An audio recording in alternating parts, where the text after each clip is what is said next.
უგემრიელესი ქათმის კერძი, რომელიც პირში დნება. ამისათვის დაგჭირდებათ მხოლოდ 30 წუთი.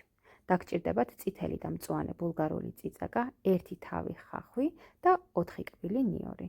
ვოლტის მარკეტიდან წინადღით გამოვიძახე გურმიგოს ქათმის ფილე, კარგად გავრეცხე და დავჭერი კუბიკებად.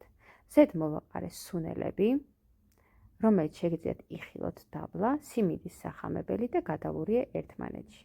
აქვე მინდა გითხრათ, რომ ეს ქათამი გამოდის უგემრიელესი და უფაფუკესი, პირში დნებოდა.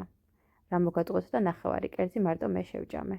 ცალკე ტაფაში მოაცხით ზეითუნის ზეთი და მოცუშეთ ბოსტნეული. ბოსტნეული რომ მომზადდება, ყველაფერი გააერთიანეთ ერთ დიდ ზომის ტაფაში. 5 წუთი გააჩერეთ, რომ კარგად შეეხამნოს გემოები ერთმანეთს, დაუმატეთ 20%-იანი არაჟანი, გადაურიეთ ერთმანეთში და გააჩერეთ კიდევ 5 წუთის მანძილზე.